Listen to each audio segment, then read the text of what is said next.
Movie की शुरुआत होती है और हम एक आदमी को देखते हैं जिसका नाम एनरिक होता है। वह घर में अकेला होता है। तभी उसके घर का फोन बजता है। फोन में कोई आदमी एनरिक को मिलने के लिए बुलाता है। इसके बाद एनरिक बेसमेंट में जाता है। यहाँ हम एक अलमारी देखते हैं जो लोहे की चेन से बंधी होती है। नेक्स्ट सीन में हम सेसिलिया और उसके बेटे मार्टिन को देखते हैं। ये दोनों कहीं जाने के लिए तैयार होते हैं। इसके बाद सेसिलिया और मार्टिन कार में बैठकर निकल जाते हैं। दूसरी तरफ एनरिक भी अपनी गाड़ी लेकर निकल जाता है। इसके बाद हम सेसिलिया को देखते हैं जो गाड़ी चला रही होती है। रास्ते में उसे एक लड़की रुकने के लिए कहती है। सेसिलिया का ध्यान उस लड़की पर चला जाता है जिससे उसका एनरिक की गाड़ी से एक्सीडेंट हो जाता है। सीन कट होता है और हम सेसिलिया को देखते हैं जो एक पुराने घर में अकेली होती है। वह मदद के लिए एक बूढ़े कपल के पास जाती है। वह उन्हें सारी बात बताती है तो वह बूढ़ा आदमी एम्बुलेंस को फोन करके एक्सीडेंट वाली जगह पर आने के लिए कहता है। इसके बाद हम एनरिक को देखते हैं जो बेहोश पड़ा रहता है। जब एनरिक को होश आता है तो वह उस लड़की को गाड़ी के ऊपर पड़ा देखता है जो सेसिलिया से गाड़ी रोकने के लिए कह रही थी। सीन शिफ्ट होता है और सेसिलिया को हॉस्पिटल में दिखाया जाता है। तभी यहाँ सेसिलिया का एक्स हस्बैंड आ जाता है। वह मार्टिन के बारे में पूछता है लेकिन सेसिलिया को उसके बारे में कुछ पता नहीं होता। इसके बाद सेसिलिया मार्टिन को इमेजिन करती है जिसमें उसे एनरिक भी दिखाई देता है जो जख्मी हालत में होता है। सेसिलिया वॉशरूम में जाती है। जब वह फेस धोकर बाहर आती है तो उसे मिरर में एक बच्चे की इमेज नजर आती है। जब डॉक्टर सेसिलिया के पास जाता है तब वह देखता है कि सेसिलिया डर कर बेड के नीचे छुपी रहती है। सेसिलिया डॉक्टर से मार्टिन के बारे में पूछती है तो डॉक्टर बताता है कि पुलिस मार्टिन को ढूंढ रही है। थोड़ी देर बाद यहाँ एक ऑफिसर आता है जिसका नाम रिकार्डो होता है। वह डॉक्टर से बातें करता रहता है।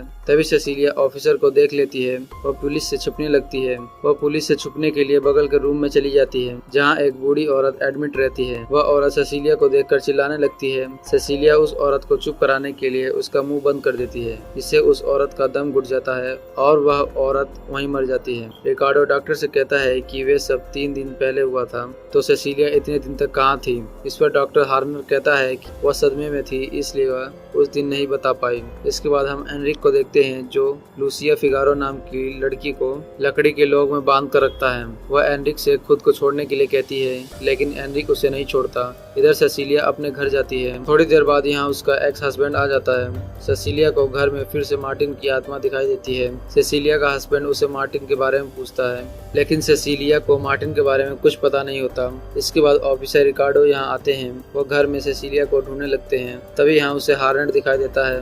वह हार्नर को यहाँ से जाने के लिए कहता है। हार्नर अपनी कार में बैठकर यहाँ से निकल जाता है। सेसिलिया भी हार्नर के कार में होती है। हार्नर उसे अपने घर लेकर जाता है। सेसिलिया कहती है कि मुझे बहुत अजीब चीजें दिखाई देती हैं। सेसिलिया हार्नर को मिरर में देखने के लिए कहती है। सेसिलिया को मिरर में मार्टिन की आत्मा दिखाई देती है। इसके बाद हार्नर एक एक्सोर्सिस्ट को कॉल करता है। वह उसे सेसिलिया की हालत बताता है और मिलने के लिए कहता है। रिकार्डो हार्नर से कहता है कि सेसिलिया का हस्बैंड भी अब गायब हो गया है। नेक्स्ट सीन में हम एनरिक को देखते हैं जो लूसिया को मारकर एक लकड़ी के बॉक्स में डालकर उसके ऊपर एसिड डाल रहा होता है। सेसिलिया और हार्नर एक्सोर्सिस्ट के घर पहुंचते हैं। वह एक्सोर्सिज्म शुरू करता है। सेसिलिया को अपना पास्ट दिखाई देता है। वह अपने बच्चे मार्टिन के साथ होती है। तभी यहाँ सेसिलिया का एक्स हस्बैंड फर्नांडो आ जाता है। वह सेसिलिया से कहता है कि मैं कल कोर्ट में मार्टिन की कस्टडी लूंगा। इसके बाद वह यहाँ से चला जाता है। इसके बाद सेसिलिया मार्टिन को लेकर बाहर जाती है। रास्ते में उसका एक्सीडेंट हो जाता है। तभी यहाँ लूसिया आ जाती है।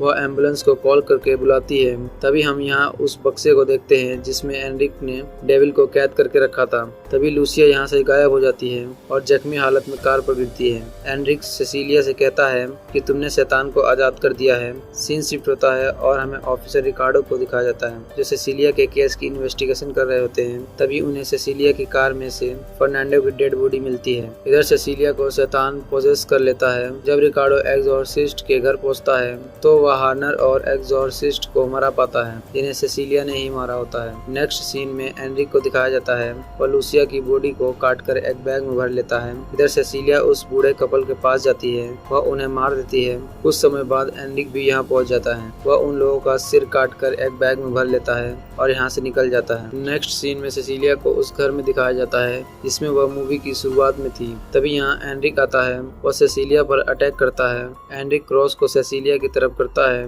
तभी यहाँ वह शैतान आ जाता है। वह एनरिक की तरफ आगे बढ़ता है, लेकिन जब उस पर रोशनी पड़ती है तो वह पीछे हटने लगता है। इसके बाद एनरिक बेसमेंट में जाता है, तभी शैतान यहाँ आ जाता है। एनरिक क्रॉस को शैतान की चेस्ट पर मारता है, लेकिन इससे शैतान को कुछ भी नहीं होता। वह एनरिक के सिर को काटकर बॉडी से अलग कर देता है। यह देखकर सेसिलिया यहाँ से भागने लगती है और भागते भागते बेसमेंट में पहुंच जाती है। यहाँ वह खुद को देखती है, वह मार्टिन को एक अलमारी में छुपा देती है और खुद उस शैतान का सामना करती है। वह शैतान सेसिलिया के गले पर काट लेता है, जिससे सेसिलिया नीचे गिर जाती है। वह शैतान सेसिलिया के अंदर अपना कुछ अंश डालता है, जिससे सेसिलिया उसके वश में हो जाती है और वह मार्टिन को भी मार देती है।